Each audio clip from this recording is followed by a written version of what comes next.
जय श्री राम भक्तजनों, आप सभी का स्वागत है हमारे YouTube चैनल पर। आज का प्रसंग है श्री राम जी द्वारा मंत्री सुमंत्र जी को अयोध्या लौट जाने का आदेश देना। यदि आप हमारे चैनल पर नए हैं तो हमारे चैनल को सब्सक्राइब कर लीजिए और वीडियो को लाइक करें।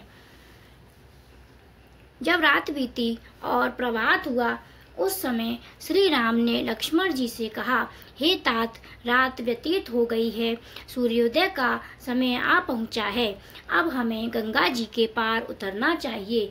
लक्ष्मण जी ने श्री रामचंद्र जी के कथन का अभिप्राय समझकर गुह और सुमंत्र को बुलाकर पार उतरने की व्यवस्था करने के लिए कहा और स्वयं बड़े भाई के सामने आकर खड़े हो गए।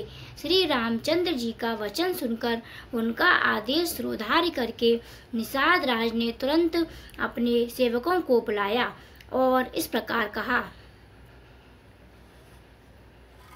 तुम घाट पर शीघ्र ही एक ऐसी नाव ले आओ जो मजबूत होने के साथ ही सुगमता पूर्वक खेने योग्य हो।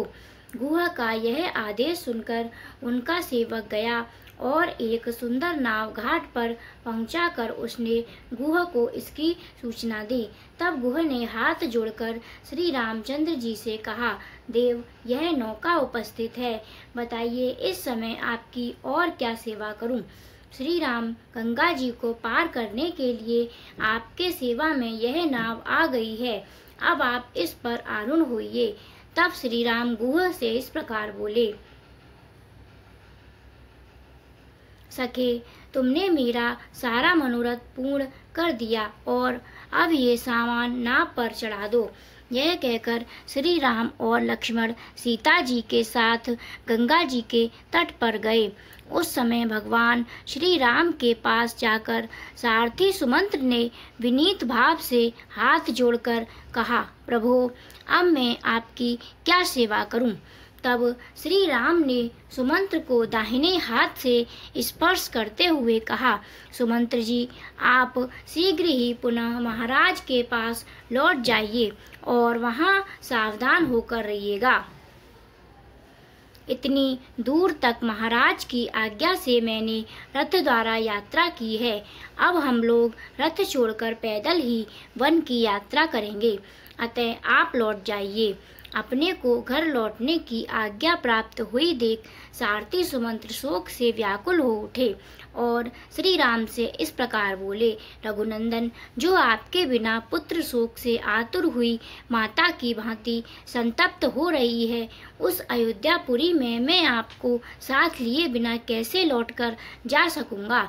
आपके अयोध्या से निकलते समय अयोध्या वासियों ने जैसा आर्तनाद किया था, आपके बिना मुझे खाली रथ लिए लौटा देख उससे भी 100 गुना हाहाकार करेंगे, अतः मैं आपके बिना अयोध्या लौटकर नहीं जा सकूंगा। मुझे भी वन में साथ चलने की आज्ञा दीजिए तथा मेरा परित्याग ना करें। आत्मा के समान प्रिय श्री रामचंद्र जी से ऐसी बात कहकर उन्हें दूर जाने को उद्यत देख सारथी सुमंत्र दुख से व्याकुल होकर देर तक रोते रहे। तब सारथी से श्री रामचंद्र जी ने मधुर वाणी में कहा, सुमंत्र जी, आपके समान मेरा हित करने वाला दूसरा कोई नहीं है।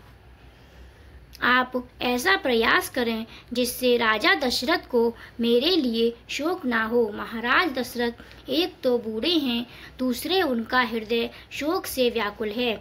यही कारण है कि मैं आपको उनकी संभाल के लिए कहता हूँ। जिन महाराज ने कभी दुख नहीं देखा है, उन जितेंद्रिय और वृद्ध महाराज को मेरी ओर से प्रणाम करके यह बात कहिएगा, हम लोग अयोध्या से निकल गए हैं। इस बात को लेकर ना तो मैं कभी शोक करता हूँ और ना ही लक्ष्मण को इसका शोक है। 14 वर्ष समाप्त होने पर हम तुरंत ही लौट आएंगे और उस समय आप मुझे, लक्ष्मण को और सीता को भी फिर देखेंगे। सुमंत्र जी, महाराज ही ऐसा कहकर आप मेरी माता से कहिएगा कि तुम्हारा पुत्र स्वस्थ और प्रसन्न है। इसके बाद सीता की ओर से, मेरी ओर से और लक्ष्मण की ओर से माता को प्रणाम कह दीजिएगा। इसके बाद मेरी ओर से महाराज से यह निवेदन कीजिएगा कि आप भरत को शीघ्र ही बुलवा लें और उनका युवराज पद पर अभिषेक कर दें। भरत से भी हमारा यह संदेश दीजिएगा कि महाराज के भांति जैसा तुम्हारा बर्ताव है वैसा ही समान रूप से सभी माताओं के प्रति होना चाहिए।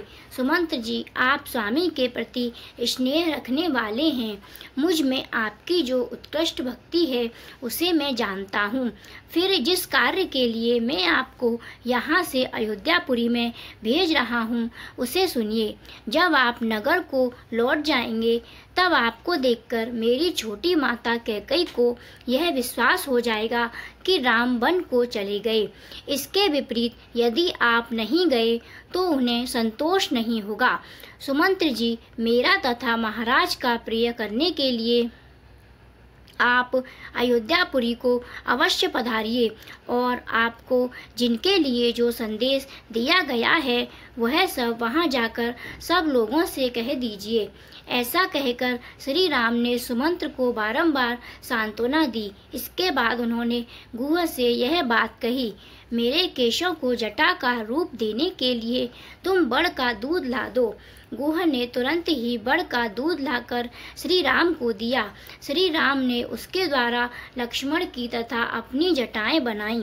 श्री राम जी तत्काल जटाधारी हो गए। उस समय भी दोनों भाई श्री राम और लक्ष्मण वल्कल वस्त्र और जटा धारण करके ऋषियों की समान शोभा पाने लगे।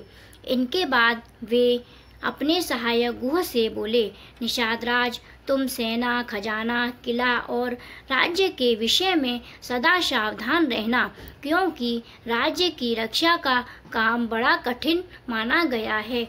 गुह को इस प्रकार आज्ञा देकर उससे विदा ले श्री रामचंद्र जी पत्नी और लक्ष्मण जी के साथ शीघ्र ही वहां से वन की ओर चल दिए और गंगा नदी को पार जाने की इच्छा से नदी के तट पर लगी हुई नाव के पास आए। इससे आगे का प्रसंग हम आपको आगे की वीडियो में